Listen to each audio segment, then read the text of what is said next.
गेल्या 2 दिवसांपासून विदर्भामधल्या काही भागामध्ये पावसाचं पुनरागमन झालेलं आहे आणि या पावसामुळे तूट भरून निघणार नाही, मात्र शेतकऱ्यांना काही प्रमाणावरती दिलासा निश्चितपणे मिळू शकेल। जुलैच्या तिसऱ्या आठवड्यामध्ये विदर्भामधील पावसाची तूट ही 40% पोहोचली होती, मात्र आता पाऊस पुन्हा एकदा सुरू झालेला आहे। इथला आढावा घेतलाय आमच्या प्रतिनिधींनी।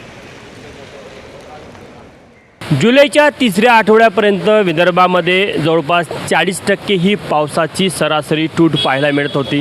मात्र काल सायंकाळपासून जी रिमझिम पावसाला सुरुवात झाली, विशेष करून पूर्व विदर्भामध्ये, तर आपण बघू शकतो की विदर्भातील अनेक जिल्ह्यामध्ये हा जो पाऊस कोसळला, त्यामुळे शेतकरी अत्यंत आनंदी आहे। विशेष करून पूर्व विदर्भामध्ये जिथे धानाच्या पेरण्या या रखडलेल्या होत्या, त्यामुळे भंडारा असेल, गोंदिया असेल, चंद्रपूर असेल, या जिल्ह्यामध्ये आता हा पाऊस कोसळत असल्यामुळे धान पेरणीला सुरुवात झालेली आहे। नागपूरचं आपण दृश्य बघू शकतो की नागपूर जिल्ह्यामध्ये देखील जवळपास 25% पावसाची तूट जुलैच्या तिसऱ्या आठवड्यामध्ये नोंदवली गेलेली होती।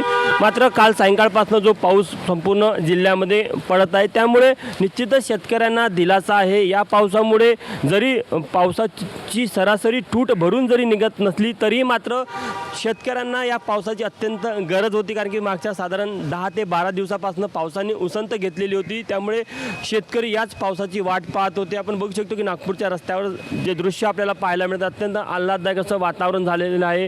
काल सायंकाळपासूनच अशाच प्रकारे रिमझिम पाऊस सुरू आहे, त्यामुळे निश्चितच शेतकऱ्यांना या पावसाचा अत्यंत फायदा होताना पाहायला मिळत आहे। मात्र जर बघितलं तर अजूनही चंद्रपूर असेल, वाशिम असेल, वर्धा असेल किंवा भंडारा, गोंदिया, नागपूर या जवळपास 6 जिल्ह्यामध्ये अजूनही पावसाची तूट आहे। सरासरीपेक्षा अजूनही कमी पाऊस या जिल्ह्यामध्ये नोंदवला गेलेला आहे। मात्र अत्यंत वेळेवर हा जो रिमझिम पाऊस सुरू झाला, त्यामुळे निश्चितच शेतकऱ्यांना मात्र या पावसाचा मोठा दिलासा मिळालेला आहे। कॅमेरामॅन मिथुन आत्मनेसह तुषार कोहळे, ABP माझा, नागपूर।